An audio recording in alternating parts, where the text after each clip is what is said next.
Welcome welcome welcome. एक बार फिर से आप लोगों का स्वागत है आपके अपने show Dan and English words gimmick episode 68 में।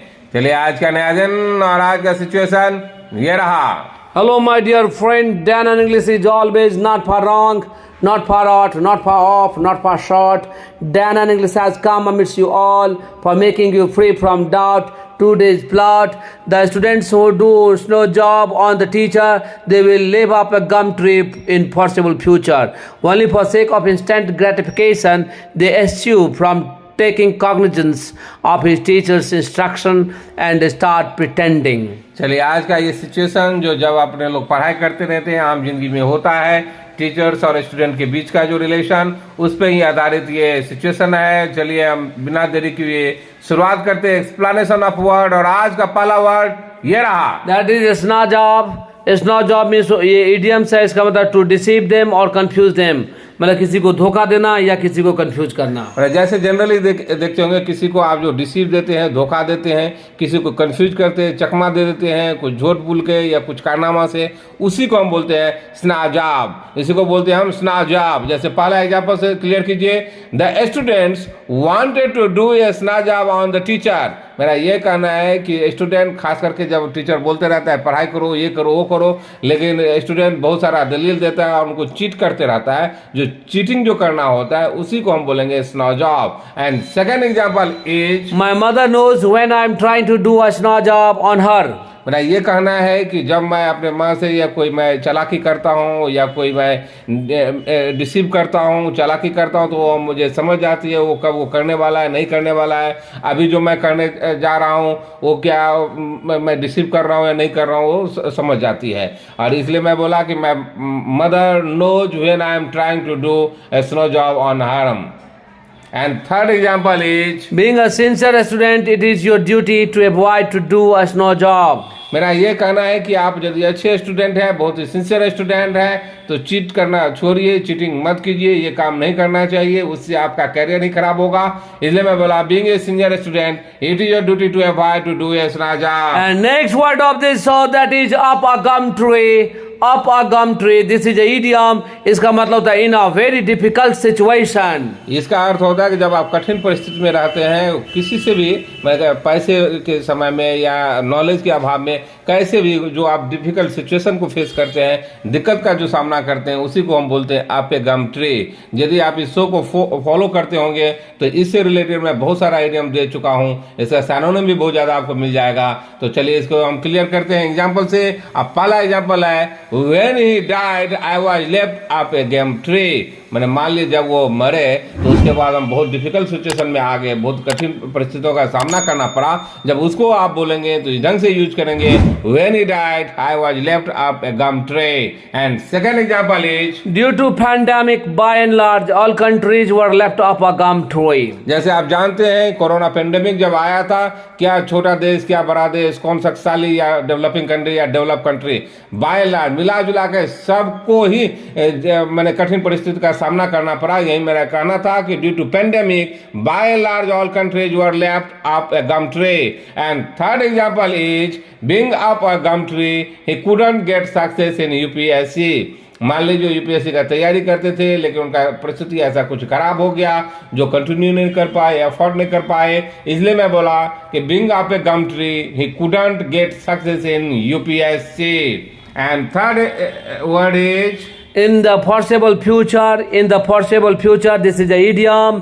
इसका मतलब होता है in coming days, माने आने वाला समय या भविष्य में। जो भविष्य में जो कुछ होने वाला है उसके बारे में जो इमेजिन करते हैं उसको ही बोलेंगे हम in the foreseeable future। Example से क्लियर कीजिए। पहला example, he will do better in the foreseeable future, माने अभी जो उनका कारनामा होगा, जिस तरह से वो पढ़ाई करते होंगे या जो कुछ भी एक्टिविटी कर रहे हैं, उसे ऐसा लग रहा है कि आने वाले समय में बहुत ही अच्छा करेंगे वो। And second example is, by seeing his walk, we can say Ram can be a leader in the foreseeable future. मेरा ये कहना है कि अभी का जो राम का जो एक्टिविटी है, जो जिस तरह का काम कर रहा है, उस सब को देखते हुए ऐसा लग रहा है कि आने वाला समय में राम गारंटी ही वो नेता एक बनेगा, बहुत ही अच्छा नेता बनेगा। ये मैं एग्जाम्पल से क्लियर कीजिए। और third example is work hard for getting success in the foreseeable future. मेरा ये कहना है यदि आने वाले समय में आपको यदि सक्सेसफुल होना है, यदि सफलता हासिल करना है, यदि सफल होना है, तो आपको कठिन परिश्रम करना चाहिए। यही मेरा कहना था, work hard for getting success in the foreseeable future. And next word of this, so that is forsake of means phrase है, इसका मतलब इन ऑर्डर टू या फॉर यू या के वास्ते। मतलब के वास्ते जो होता है, के लिए जो होता है, के वास्ते, उसके लिए, ऐसे, इसके वास्ते, तो उसको हम बोलेंगे फॉर सेक ऑफ। एग्जाम्पल से क्लियर कीजिए। पहला example, for sake of learning English Anmol join Dan English. मैंने अंग्रेजी में सुधार लाने के लिए, अंग्रेजी सीखने के लिए अनमोल, जो कि डैन इंग्लिश का बहुत ही अच्छा है स्टूडेंट, बहुत उभरता चेहरा, बहुत ही अच्छा कर रहे हैं, तो वही बोले कि डैन इंग्लिश ज्वाइन किए, क्योंकि अंग्रेजी सीखने का उनका चाहत था, ललक था, उसके वास्ते, अंग्रेजी सीखने के वास्ते वो डैन इंग्लिश ज्वाइन किए। And second example is that is whatever is being said to you one and only for sake of your development. मेरा ये कहना है कि जैसे टीचर हो या घर का आदमी हो या पेरेंट्स हो, बुजुर्ग हो या कोई भी आपका एल्डर हो, जो आपको कुछ कहता है, कोई सलाह देता है कुछ करने के लिए, केवल और केवल आपके भविष्य में आपका विकसित करने के लिए ही, आपको अच्छा हो, आप अच्छा करें, कुछ मुकाम हासिल करें, उसके वास्ते ही ये सब कहा जाता है, और कोई पर्सनल कुछ मोटो नहीं होता है। यही मैं बोला कि whatever is being said to you one and only for sake of your development. And third example of this phrase, that is for sake of getting post, politician can do anything। जैसे आप जानते हैं कि politician में तो, politics में तो ऐसा चलता है कि यदि उनको मिनिस्टर पोस्ट यदि वहाँ मिल जाए तो यहाँ से वहाँ चले जाते हैं, वहाँ से वहाँ चले जाते हैं, कब इस दल में, कभी उस दल में, कभी इस पार्टी के गठबंधन, कभी उस पार्टी के गठबंधन, आप बोल ही नहीं सकते। इसलिए मैं केवल केवल अपने पोस्ट के लिए, अपने कुर्सी के लिए वो कुछ भी कर सकते हैं। इसलिए मैं बोला कि for sake of getting post politician can do anything. और आज का नेक्स्ट वर्ड ये रहा, दैट इज ग्रेटिफिकेशन। ग्रेटिफिकेशन देखिए, जी के नीचे लकीर है, इसका मतलब जी पे नहीं जोड़ देना है, और ए जब साथ में आता है दैट इज ए, और ई जब उल्टा लिखा हुआ रहता है दैट इज अ, और एफ मीन्स फॉर, और ई फिर उल्टा लिखा हुआ दैट इज अ। के ऊपर लकीर है, इसका मतलब के पे जोड़ देना होगा। ई आई मीन्स होता है ए, और सिग्मा होता है तालब शाह, और ई मैं बार बार बोल रहा हूँ, ई उल्टा लिखा हुआ तो दैट इज अ। तो पढ़ेंगे gratification. Gratification, gratification, gratification, this is a non, इसका मतलब सेटिस्फैक्शन, संतुष्टि। जो आपको संतुष्टि जो होता है, जिससे आप खुश हो जाते हैं, सेटिस्फाई हो जाते हैं, प्लेजर आ जाता है, खुशी आ जाता है, आनंद आता है, उसी को हम बोलते हैं ग्रेटिफिकेशन। जैसे एग्जांपल से क्लियर कीजिए। पहला example, gratification of Dan English depends how all student speak that too in English. मैंने हम लोग का ये कहना है कि डैन इंग्लिश का संतुष्टि इसमें है कि हमारा स्टूडेंट कैसा बोलता है, जब आप धारा प्रवाह बोलते हैं तो उसी में हम लोग का संतुष्टि है। यही मेरा कहना था एग्जांपल से। And second example is my father's gratification is really different one. मेरा ये कहना है कि मेरे पिताजी का जो संतुष्टि का जो लेवल है वो कुछ अलग है, बिल्कुल अलग है, उनका पैमाना कुछ अलग हो सकता है संतुष्टि का, प्लेजर का। यही मैं बोला कि my father's gratification is really different one. And third example is by joining Dan English you can get an instant gratification. मेरा ये कहना है कि यदि अंग्रेजी से रिलेटेड आपका जो भी प्रॉब्लम हो, यदि आप डैन इंग्लिश में दाखिला लेते हैं, गारंटी तुरंत आपको लगेगा सेटिस्फाइड आप हो जाएंगे, क्योंकि आपको लगेगा हाँ यही एक क्लास है जिससे मैं अंग्रेजी सीख सकते हैं, धारा प्रवाह बोल सकते हैं, no problem at all will arise anywhere. इसलिए मैं बोला कि by joining Dan English you can get an instant gratification. And no more now, you can be the unwitting instrument of insults. Dan English is a stone's throw away from you. From now onwards, English can't be difficult. Those who came into Dan English with the intention of scratching the surface, even they go back by taking a fellow feeling and English type grace. It is keen interest which compels you to be the part of Dan English. It is Dan English which saves you becoming dregs of society and rubbish. चलिए आज का sixth word ये रहा, That is eschew. देखिए ई जब E means होता है ए, और टी के ऊपर लकीर है तो मतलब टी पे जोड़ देना होगा। टी और जब सिग्मा साथ में आता है दैट इज च, और यू के आगे दो बिंदी है दैट इज ऊ मीन्स दुर्गु, मीन्स लंबा करके बोलना होगा।